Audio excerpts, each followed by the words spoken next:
உலகெங்கும் வாழும் அன்பான தமிழ் உள்ளங்களுக்கு அநேக கோடி வணக்கங்கள். நல்ல நேரம் நிகழ்ச்சியூடாக நல்லதே நினைப்போம், நல்லதே நடக்கும், நலமாயிருப்போம். இன்றைய தினம் 5ஆம் தேதி 11ஆம் மாதம் 2025 புதவாசரம் என்று சொல்லக்கூடிய புதன்கிழமை, விசுவாவசு வருடம் ஐப்பசி மாதம் 19ஆம் நாள். இன்று பௌர்ணமி, பூரணை விரதம் இருக்க வேண்டிய நாள். அஸ்வினி நட்சத்திரம், ஐப்பசி பரணி என்று சொல்லக்கூடிய நாள் இன்றைய தினம். இன்றைய தினம் பூரணை விரதம், அம்பாளை நினைத்து பௌர்ணமி விரதம் இருக்கக்கூடிய நாள். எந்த தெய்வத்தை நினைத்து வேணும்னாலும் பௌர்ணமி அன்றைக்கு விரதம் இருந்தால் இரட்டிப்பான பலன் கிடைக்கும். இன்றைக்கு ராகு காலம் 12 மணி முதல் 1:30 மணி வரை. இன்றைய தினம் யமகண்டம் 7:30 மணி முதல் 9 மணி வரை. இன்றைய தினம் நல்ல நேரம் 4:30 மணி முதல் 6 மணி வரை. இன்றைய தினம் குளிகன் நேரம் 10:30 மணி முதல் 12 மணி வரை. என்ன நேர்களே, வாருங்கள் இனி இன்றைய தினத்திற்குண்டான ராசி பலன்களை பார்க்கலாம். மேஷம் பாராட்டு, ரிஷபம் பொறுமை, மிதுனம் போட்டி, கடகம் வெற்றி, சிம்மம் நற்செயல், கன்னி சுகம், துலாம் நலம், விருச்சிகம் முயற்சி, தனுசு பேராசை, மகரம் புகழ், கும்பம் உயர்வு, மீனம் ஆதரவு. ஆன்மீக தகவல் பகுதியில் தொடர்ந்து உங்களை சந்தித்து வருவதில் மட்டற்ற மகிழ்ச்சி அடைகின்றேன். ஒவ்வொரு நாளும் ஒவ்வொரு புதிய அற்புதமான ஆன்மீக தகவல்களை உங்களோட பகிர்ந்து கொண்டு இருக்கிறேன். அந்த வகையில் இன்றைய தினமும் சில நல்ல விஷயங்களை உங்களோட பகிர்ந்து கொள்ளலாம் என்று காத்திருக்கேன். எங்களுடைய நிகழ்ச்சிக்கு நீங்கள் தரக்கூடிய பேர் ஆதரவு என்னை மகிழ்ச்சி அடைய செய்கின்றது. எங்களுடைய நிகழ்ச்சி சம்பந்தமாக கேள்விகள் இருப்பின் சக்தி டிவி நல்ல நேரம் நிகழ்ச்சி தயாரிப்பாளர் என்று கீழ்கண்ட முகவரிக்கு கடிதம் மூலம் என்னை தொடர்பு கொண்டால் வரக்கூடிய நிகழ்ச்சியில் தகுந்த கேள்விகளுக்குண்டான பதில்களை விவரமாக தர காத்திருக்கின்றேன். இன்றைக்கு கடனை பற்றி பார்க்க போகிறோம். கடன் பட்டார் நெஞ்சம் போல் கலங்கினான் இலங்கை வேந்தன் என்று ஒரு ராமாயணத்தில், கம்பராமாயணத்தில் ஒரு பாடல் வருது. ராமனை கண்டு ராவணன் பயந்தானாம். எப்படி பயந்தான் என்றால், கடன் பட்டார் நெஞ்சம் போல். ஒருத்தன் கடன் பட்டால் எப்படி பயம் இருக்குமோ அந்த மாதிரி ராவணனே பயந்தான் என்றால் கடன் என்பது எவ்வளவு பெரிய பயத்தை தரக்கூடியது என்பதை ஆழமாக உணர்ந்து கொள்ளுங்கள். கம்பர் எழுதியிருக்கிறார். எத்தனையோ உதாரணங்கள் இருந்தாலும் இதை எழுதியிருக்கார். கடன் பட்டார் நெஞ்சம் போல் கலங்கினான் இலங்கை வேந்தன் என்று எழுதியிருக்கார். அப்போ ராவணன் கலங்கினது கடன். அப்போ கடன் பட்டார் நெஞ்சம் எப்படியெல்லாம் படபடக்கும் பதைக்கும் என்பது கடன் பட்டவர்களுக்குத்தான் தெரியும். ஒருத்தன்ட்ட 1 லட்சத்தை வாங்கிட்டேன், காலையில் வாரன் ஐயா, காலையில் வாரன் 1 லட்சம் பணத்தை திருப்பி எடுத்து என்று சொல்லுவார். இவர்கிட்ட 5 ரூபா காசுக்கு வழி இல்லை. ராத்திரி எப்படி தூங்குவார்? ராவு பூரா நித்திரை முழிச்சு யோசித்து கொண்டே இருப்பார். காலையில் வந்தால் என்ன செய்கிறது? கடனை அடை, 20ஆம் தேதிக்கு முன்னுக்கு நீ வாங்கின 10 லட்சத்தையும் திருப்பி கொடுக்கணும். 19ஆம் தேதி ராத்திரி இவருக்கு தூங்கும். அன்றைக்குத்தான் இவர் கடன் பட்டார் நெஞ்சம் போல் கலங்கினான் இலங்கை வேந்தன் என்று சொன்ன மாதிரி அவ்வளவு பதட்டத்தோடும் பயந்தோடும் இப்போ காசு இல்லாதவர்கள். கடன் என்பது ஒரு கொடுமையான விஷயம். வறுமையின் துன்பம், வறுமையில் துன்பம் பெரிய விஷயம். அது மாதிரி சில பேருக்கு கடனுக்கு மேலே கடனை பட்டு கொண்டு இருப்பினும் கடன் அடைக்கிறதுக்கு வழி தெரியாமல் இருப்பினும். சரி, இந்த கடன் என்பது மிக மோசமானது. இந்த கடனை பற்றி தான் இன்றைக்கு பார்க்க போகிறோம். சரி, ஜாதகத்தில் 6வது வீடு தான் கடனுக்குண்டான வீடு. பொதுவாக 6வது வீடு, 8வது வீடு, 12வது வீடு, இந்த 3 வீடுகளை வைத்து ஒரு ஜாதகருடைய கடன் பற்றிய விஷயத்தை ஜாதகம் மூலமாக அறிந்து கொள்ளலாம்.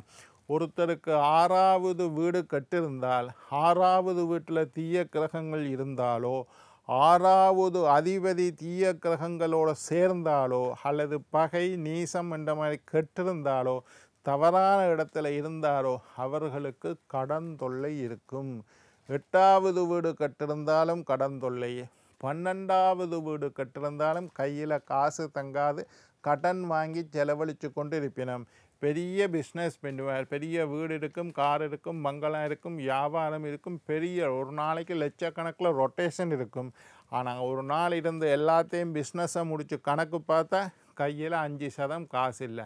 ரொட்டேஷன் பெருசாக இருக்கும், லாபங்கள் குறைவாக இருக்கும், அல்லது லாபங்களை விட செலவு அதிகமாக இருக்கும். பெரிய கோடீஸ்வரனாக இருப்பார், தலைக்கு மேலே கடனை வச்சு கொண்டு உட்கார்ந்துருப்பார். இதுக்கெல்லாம் ஜாதகத்தில் 6, 8, 12 என்ற 3 வீடு தான் கடனை குடிக்கிற வீடு. கடனை குடிக்கிற கிரகங்கள் எதுன்னு கேட்டால் செவ்வாய் ஜாதகத்தில் பலம் இல்லைன்னா கடன் ஏற்படும்.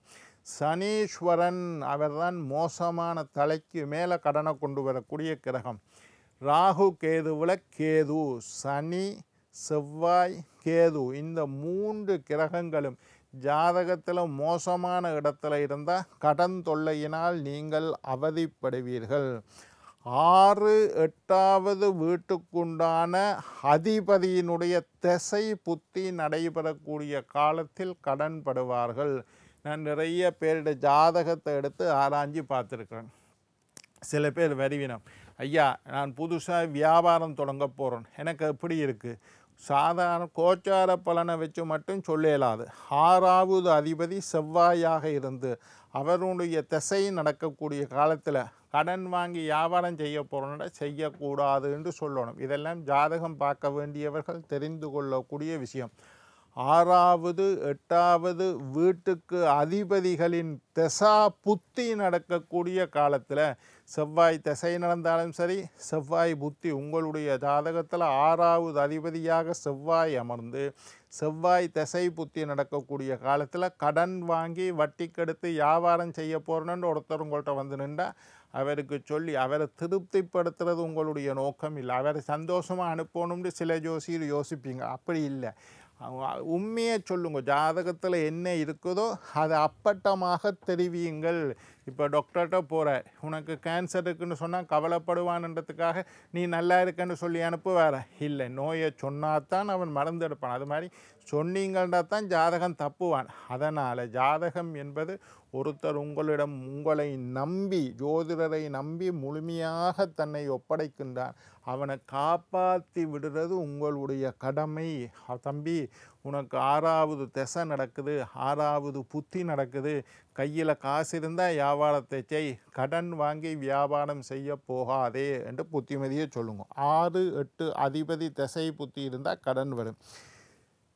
சிம்ம லக்னக்காரர்கள் நண்பர்களால் கடன் படுவார்கள். அநேகமாக நான் நிறைய பேருக்கு பார்த்துருக்கேன்.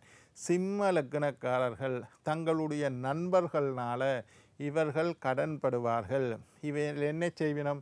நண்பன் வந்து காசு தான்னு கேட்பான். என்னட்ட காசு இல்லையப்பா, எனக்கு தெரிஞ்சவர் ஒருத்தர்கிட்ட வாங்கி தரேன், ஒருத்தர்கிட்ட 5 லட்சத்தை வாங்கி நண்பருக்கு கொடுத்துருவேன். நண்பன் என்ன செய்வான்? காசை வாங்கினதோடு நன்றி மறந்து போய் இருந்துருவான். திரும்பி காசை இவருக்கு கொடுக்க மாட்டான். கடன் கொடுத்தவன் இவரைத்தான் கேட்பானே, இவர் தானே வாங்கி கொடுத்தது. இப்போ நண்பனுக்காக இவர் அந்த 5 லட்சத்தை கட்ட வேண்டிய சூழ்நிலை உருவாகும். வட்டி கட்டுன்னு வாங்கி கொடுத்துருப்பார். அவன் வட்டியை கட்டாட்டி இவர் தன்னுடைய மானத்தை காப்பதற்காக தான் வட்டி கட்ட வேண்டிய. அது மாதிரி நண்பர்களுக்காக சிம்ம லக்னக்காரர்கள் கடன் படுவார்கள். நிறைய சிம்ம லக்னக்காரர்களை பார்த்துருப்பேன். நண்பர்கள் அவர்களுக்காக கடன். கன்னி லக்னக்காரர்கள் நிறைய பேரை பார்த்துருக்கேன். கன்னி லக்னக்காரர்கள் தங்களுடைய குடும்பத்தினர்களுக்காக கடன் படுவார். கன்னி லக்னக்காரர்கள் தங்களுடைய குடும்பத்தினர்களுக்காக கடன் படுவார். அண்ணனுக்கு ஒரு வியாபாரத்தை தொடங்கி கொடுக்குறேன், தம்பிக்கு ஒரு வியாபாரத்தை தொடங்கி கொடுக்குறேன், மாமனுக்கு கடன் வாங்கி கொடுக்குறேன், மச்சானுக்கு உதவி செய்கிறேன். இந்த மாதிரி பல குடும்ப உறவினர்களுக்கு உதவி செய்ய போய், புது வியாபாரத்தை தொடங்கி கொடுக்க போய், காசு மாறி கொடுக்க போய், அவர்களுக்காக பிணை நிற்க போய் இவர் கஷ்டத்தில் விழுவினம் கன்னி லக்னக்காரர்கள். இது குறிப்பாக சுக்கிரன், ராகு என்று சொல்லக்கூடிய கிரகங்கள் இணைந்திருந்தால், ஜாதகத்தை எடுத்து பாருங்க. உங்களோட ஜாதக கத்திரத்தில் சுக்கிரனும் ராகுவும் இணைந்திருந்தால், சுக்கிரனோட ராகுவோ ராகுவோட சுக்கிரனோ இணைந்திருந்தால் உங்களுக்கு வியாபாரத்தில் கடன் ஏற்படும். நிறைய பேர் என்னோட ஜாதகம் வந்து பார்ப்பினோம், ஐயா நான் உத்தியோகம் செய்கிறதா தொழில் செய்கிறதா, அவையோட ஜாதகத்தில் சுக்கிரனும் ராகுவும் சேர்ந்திருந்தா நீங்கள் வியாபாரம் செய்யாதீங்கோ, நீங்கள் ஒரு உத்தியோகம் செய்யுங்கோ, நீங்கள் படிச்சிருப்பீங்கள் உத்தியோகம் செய்யுங்கோ, மாத சம்பளம் தான் உங்களுக்கு சரியே தவிர ஒரு உத்தியோகம் செஞ்சு கொண்டு சைட்டில் ஒரு வியாபாரம் செய்யலாமே தவிர முழு நேர வியாபாரிகளாக நீங்கள் இருக்கக்கூடாது. இதை மட்டும் இல்லை, 6வது வீட பார்ப்பன், 8வது வீட பார்ப்பன், 12வது வீட பார்ப்பன், செவ்வாய் எப்படி இருக்குன்னு பார்க்கணும், கேது எப்படி இருக்குன்னு பார்ப்பன், சனி எப்படி இருக்குன்னு பார்ப்பன், என்ன லக்னம் என்று பார்ப்பன். இதையும் எல்லாம் பார்த்து இதுகளும் மோசமாக இருந்து ஜாதகத்தில் சுக்கிரனும் ராகுவும் சேர்ந்திருந்தா வியாபாரம் உனக்கு சரி வராது என்று அடித்து எழுதி கொடுக்கலாம். நாங்கள் சொல்கிறத சில பேர் கேட்பினோம், சில பேர் கேட்க மாட்டோம். சொன்னாலும் சரி ஐயாண்டு இந்த காதால் வாங்கி அந்த காதால் விட்டுட்டு 50 லட்சம் லோன் எடுத்து வியாபாரத்தை தொடங்கிவிடும். படு நட்டமாக போகும்.